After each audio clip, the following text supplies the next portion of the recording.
Hi all, నా పేరు doctor Harshavardhan Reddy. నేను కన్సల్టెంట్ ఇంటర్వెన్షనల్ కార్డియాలజిస్ట్గా శ్రావణి హాస్పిటల్ మాదాపూర్ అండ్ కుక్కట్పల్లిలో వర్క్ చేస్తున్నాను. గుండె జబ్బులు పలు రకాలుగా ఉంటాయి. బట్ అందులో అన్నిటికన్నా ముఖ్యమైనది అంటే మోస్ట్గా మార్టాలిటీ అండ్ మార్బిడిటీ చేసేది కరోనరీ ఆర్టరీ డిసీజ్ అంటాము. కరోనరీ ఆర్టరీ డిసీజ్ అంటే హార్ట్కి సప్లై చేసే బ్లడ్ వెజల్స్లో బ్లాక్స్ రావడము. అది 2 టైప్స్గా ప్రజెంట్ చేస్తుంది. ఒకటి వచ్చి క్రానిక్ కరోనరీ సిండ్రోమ్ అంటాం, సెకండ్ వచ్చి అక్యూట్ కరోనరీ సిండ్రోమ్ అంటాం. అక్యూట్ కరోనరీ సిండ్రోమ్ అంటే మనకు హార్ట్ అటాక్ ఇలా వచ్చేది. సో దీనికి ప్రధానమైన కారణం ఏమంటే హార్ట్కు సప్లై చేసే బ్లడ్ వెజల్స్లో బ్లాక్స్ అనేటివి రావడము. దాన్ని అథెరోస్క్లెరోసిస్ అంటాం. మనం గుండెకు సప్లై చేసే బ్లడ్ వెజల్స్లో బ్లాక్స్ రావడం కరోనరీ ఆర్టరీ డిసీజ్ అంటాము. ఆ బ్లాక్స్ మోస్ట్లీ అది అథెరోస్క్లెరోసిస్ అనే వ్యాధి వల్ల ఆ బ్లాక్స్ వస్తాయి. అథెరోస్క్లెరోసిస్ అంటే కొవ్వు పదార్థాలు హార్ట్కి సప్లై చేసే బ్లడ్ వెజల్లో పెరిగిపోవడం వల్ల వచ్చే బ్లాక్స్ని అథెరోస్క్లెరోసిస్ అంటాం మనం. సో దీనికి రెండు రకాలైన కారణాలు ఉంటాయి. ఒకటి వచ్చి నాన్ మోడిఫైబుల్ కారణాలు అంటాం, సెకండ్ వచ్చి మోడిఫైబుల్ కారణాలు అంటాం. నాన్ మోడిఫైబుల్ కారణాలు అంటే వయసు పెరిగే కొద్దీ ఈ బ్లాక్స్ రావడము, హార్ట్ అటాక్స్ రావడం అనేది పెరుగుతుంది. దాన్ని మనం చేంజ్ చేయలేము. నెక్స్ట్ వచ్చి మేల్స్ అండ్ ఫీమేల్స్ అంటే మగవారిలోనూ ఆడవారిలో కంపేర్ చేస్తే మగవారిలో ఎక్కువ ప్రాబ్లం వచ్చేదానికి ఛాన్స్ ఉంటుంది. సో అది కూడా మనం చేంజ్ చేయలేము.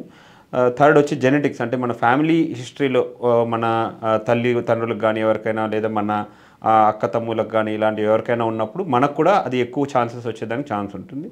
మనం దీన్ని కూడా మాడిఫై చేయలేము. అంటే these are called non modifiable risk factors అంటాం. సెకండ్ వచ్చి మాడిఫైబుల్ రిస్క్ ఫ్యాక్టర్.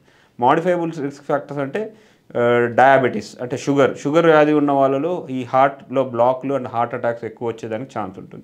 షుగర్ని మనం సరిగ్గా కంట్రోల్ పెట్టుకున్నాము అంటే ఈ హార్ట్ బ్లాక్లు కానీ హార్ట్ అటాక్ ఇష్యూస్ రావడం కానీ శాతం అనేది తగ్గుతుంది. దాన్ని మనం HbA1c అనే టెస్ట్ ద్వారా మనం రెగ్యులర్గా మానిటర్ చేసుకుంటూ దాన్ని 6.4 కన్నా తక్కువ పెట్టుకున్నామంటే ఈ బ్లాక్స్ కానీ ఈ హార్ట్ అటాక్స్ వచ్చే శాతం అనేది తగ్గుతుంది.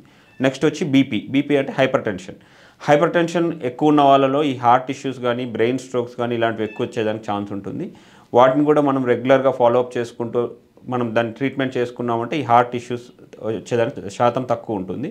నెక్స్ట్ వచ్చి కొలెస్ట్రాల్ అంటే లిపిడ్ ప్రొఫైల్ ద్వారా దాన్ని మనం చెక్ చేస్తాము. అందులో బ్యాడ్ కొలెస్ట్రాల్ అంటే LDL అంటాం దాన్ని. సో ఈ LDL అనే లెవెల్స్ ఎక్కువ ఉన్నా కూడా మనకు హార్ట్లో బ్లాక్లు కానీ హార్ట్ అటాక్స్ కానీ వచ్చేదానికి శాతం ఎక్కువ ఉంటుంది.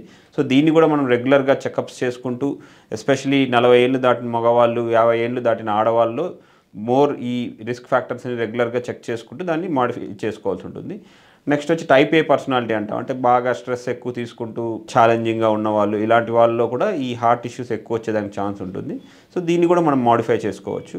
నెక్స్ట్ వచ్చి ఫుడ్ హ్యాబిట్స్ అంటే ఎక్కువ ఒక రిఫైన్డ్ డైట్ తీసుకునే వాళ్ళు లేకపోతే ఎక్కువ ఆయిల్ ఫుడ్స్ లేకపోతే ఫ్రైడ్ ఐటమ్స్ ఇలాంటివి ఎక్కువ తీసుకుంటారు.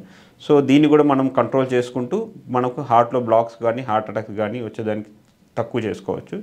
నెక్స్ట్ వచ్చి హ్యాబిట్స్ అంటే స్మోకింగ్ కానీ ఆల్కహాల్ కానీ ఇలాంటివి ఏమన్నా అంటే ఈవెన్ మిగతా వాటిలో వేరే రకంగా ఉన్న హార్ట్ రిలేటివ్గా even 1 cigarette and 1 point alcohol కూడా డేంజర్ అన్నట్లే ఇప్పుడు ఉన్న గైడ్లైన్స్ చెప్తున్నాయి. సో వాటిని కంప్లీట్గా కంట్రోల్ చేసుకుంటే మనకు ఈ హార్ట్ ఇష్యూస్ తక్కువ వచ్చేది. నెక్స్ట్ వచ్చి ఎక్సర్సైజ్ అంటే రెగ్యులర్గా exercise at least 40 to 45 minutes per day at least 5 days a week రెగ్యులర్గా ఎక్సర్సైజ్ చేయడం అంటే ఎస్పెషలీ బ్రిస్క్ వాక్ అంటాం. అంటే మరీ అగ్రెసివ్గా వెయిట్స్ లిఫ్ట్ చేయడం అట్లా కాకుండా బ్రిస్క్ వాక్ లేకపోతే క్యాజువల్ వాక్ లాగా లేకుండా బ్రిస్క్ వాక్ చేస్తే హార్ట్ అంటే కార్డియో అంటాం దాన్ని. అలా చేస్తే హార్ట్కి ప్రొటెక్షన్ ఉంటుంది. ఇంకా ఇదే కాకుండా నిద్ర తక్కువ ఉండడము లేకపోతే కోపం ఎక్కువగా పెట్టుకోవడము ఇలాంటివన్నీ కూడా హార్ట్ ఇష్యూస్ వచ్చేదానికి ఛాన్స్ ఎక్కువ.